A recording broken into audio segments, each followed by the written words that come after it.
Sir నమస్తే sir. నమస్కారం sir. మీది ఇక్కడ మహబూబ్నగరేనా? మాది మహబూబ్నగరే సార్. ఇక్కడే పుట్టాము, ఇక్కడే బిజినెస్ చేసుకుంటున్నాము, ఇక్కడే ఉంటున్నాము. అవునా? ఓకే సార్, ఇప్పుడు ఎంపీ ఎలక్షన్స్ రాబోతా ఉన్నాయి కదా, అన్ని పార్టీలు ప్రచారానికి వస్తూ ఉన్నారా? చేస్తున్నారు. అందరు పార్టీలు ప్రచారం చేస్తున్నారు. ఫోన్ కాల్స్ వస్తున్నాయి, అన్నీ వస్తున్నాయి, అందరు ప్రచారం చేస్తున్నారు. ఎలక్షన్లు అయిపోయిన తర్వాత ఫోన్ కాల్లు ఉన్నాయి, అందుబాటులో ఉండరు, ఎవరు కనిపారు. అవునా? అదైతే ఖచ్చితంగా అదే కదా సార్ జరిగేది ప్రతిసారి కూడా. అందరూ ఎవరి దారిలో వాళ్ళు ప్రచారాలు అయితే చేసుకుంటున్నారు.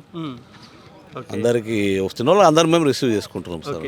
ముగ్గురు అభ్యర్థులు కనిపిస్తున్నారు కదా, బీజేపీ, కాంగ్రెస్, బీఆర్ఎస్. ఎవరు బెటర్ అని మీరు అనుకుంటున్నారు? అంటే ఈసారి లోక్సభ ఎట్లా అంటే మొత్తము లోకల్ క్యాండిడేట్లను చూడట్లేదు ఎవరైనా సరే. ఇప్పుడు మోడీ గారిని చూస్తున్నారు, బీజేపీని చూస్తున్నారు.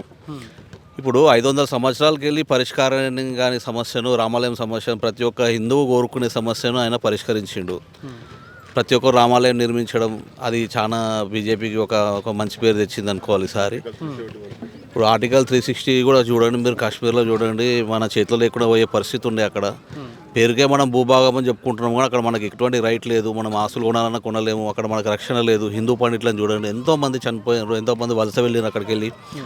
ఇప్పుడు వాళ్ళకు కూడా ఒక న్యాయం చేసి అక్కడ భారతదేశంలో సంపూర్ణంగా విలీనం చేసి అక్కడ కూడా అందరికీ ఒక స్వేచ్ఛ తీసుకొచ్చిండు, అందరికి ఒక రైట్స్ తీసుకొచ్చిండు. కాబట్టి ఇప్పుడు స్టేట్లోకి సెంట్రల్ దానికి లోకల్ క్యాండిడేట్ ఎవరన్నది ఇప్పుడు బీజేపీకి వెళ్ళి ఎవరు నిలబడుతున్నారని లోకల్ని చూడట్లేదు. మోడీ గారిని చూస్తే బీజేపీకే వెళ్దామని అనుకుంటున్నాం మేమైతే.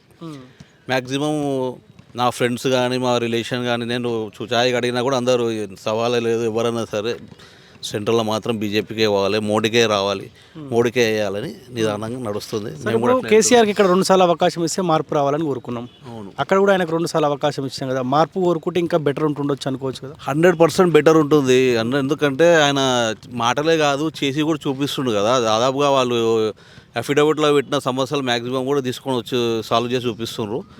ముందు కూడా అన్ని వాళ్ళు చెప్పిన ఎజెండాని నెరవేరుస్తారని ఆశిస్తున్నాము, ఆకాంక్షిస్తున్నాం.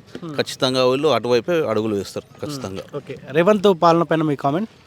ఇంకా అనేది మనం ఇప్పుడే ఒక డెసిషన్కి రాలేము కదా సార్. ఇంకా 3 months అవుతుంది, వాళ్ళకు కూడా టైం ఇవ్వాలి. కొత్తగా వచ్చిండు. ఇప్పుడు ఎన్నికల కోడ్ ఒకటి నడుస్తుంది కాబట్టి ఇప్పుడే మనం ఒక డెసిషన్కి వచ్చి మనం చెప్పడానికైతే వీల్లేదు కదా.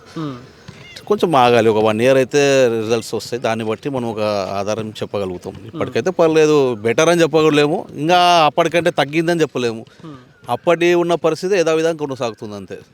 ఇంకో కొన్ని రోజులు పోతే మనకి ఏంది అన్నది ఖచ్చితంగా ఒక అభిప్రాయానికి రాగలుగుతామండి మనం. ఓకే, ఫైనల్లీ ఇక్కడ డీకే అరుణ గెలిచే అవకాశం ఉంటుందా మరి? పుష్కలంగా ఉన్నాయి, యూత్ మొత్తం సపోర్ట్ చేస్తున్నారు. ఇప్పుడు చాలా మటుకు సెంట్రల్ అనేసరికి మోడీ వైపే మొగ్గు చూస్తున్నారు కాబట్టి అరుణ గారు ఖచ్చితంగా గెలుస్తారని నేను భావిస్తున్నాను సార్. నేను ఓకే.